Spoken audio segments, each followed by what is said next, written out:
Right, this is just a short video update for anybody that bought Skynet 3D's auto bed leveling setup and also bought Rob's cable extension kit that I did a video about the other day.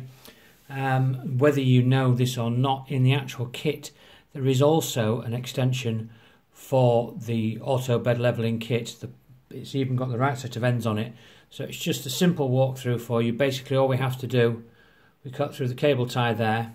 We're going to disconnect this plug that's here, which is one end goes out to the ABL, the other one goes up onto the board and goes to where the connections are that are up there.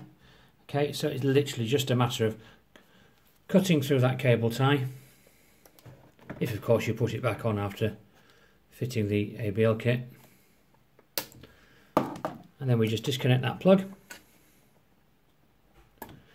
Now what you should have got in your kit from Rob's setup, I don't know about the other ones that everybody seems to be doing now, you know, usual thing, somebody comes up with a good idea, everybody borrows it and uses it, but I'm sure Rob isn't in the slightest bit bitter.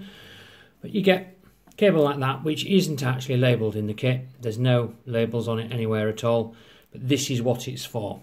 Certainly this is what I'm using it for.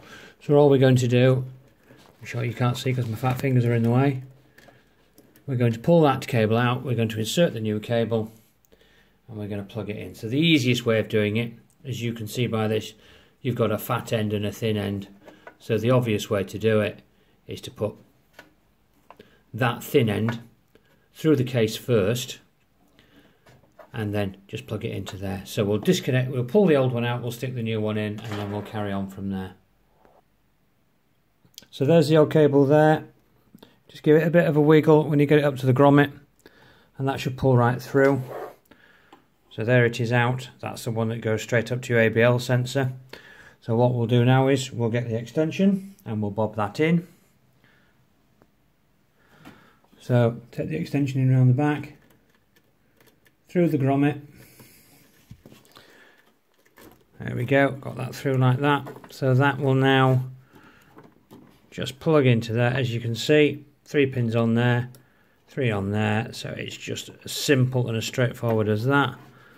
Pull that back to there, and then the piece that's outside, which is that piece, then plugs in to the plug on the ABL cable. And if you're in the slightest bit concerned, I'll just bear those back so you can see. Right, so you've got red at the bottom, black in the middle and yellow at the top. There's the cable. They've actually got them transposed, but don't worry, because unless they've actually swapped them halfway down the thing, which they won't have done. So that's into there. That's all done. That now means that your whole kit is extended, including your ABL sensor. Now I don't know whether this works on any of the other ABL sensor kits that's out there. I've not had them, so I don't know what fittings their plugs are, but it certainly does work for Skynet's one. So we can just put the box back together now, and then we can move that far and away from the actual machine itself. I'm going to tuck it underneath the cupboard, which will hopefully help with the noise a little from the fans. And we'll just power it up and make sure everything's okay. Thanks for watching. Don't forget to like and subscribe. There will be some more videos coming in the future. If you just check out my channel, you'll see that I've ordered a new machine, and very excited about that. And as soon as Joseph Prussia can get those machines out and to me, I will be doing a full build of that. I won't do it live because unfortunately my internet isn't quick enough to do a live stream, but I will do a full build, what's and all the issues, all the problems that I come across.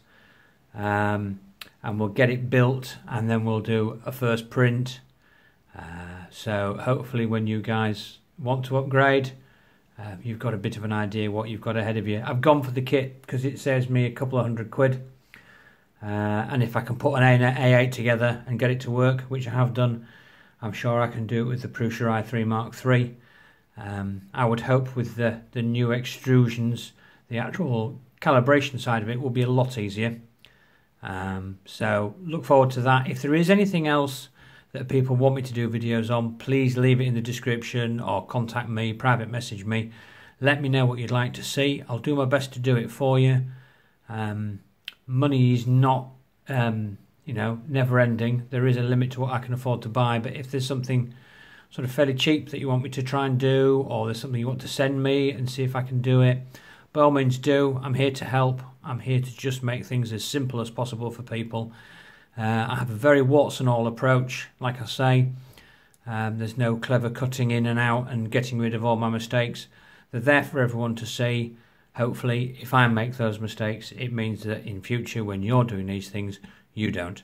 Like I say, thanks for watching. Like and subscribe, and look forward to seeing you in the next video.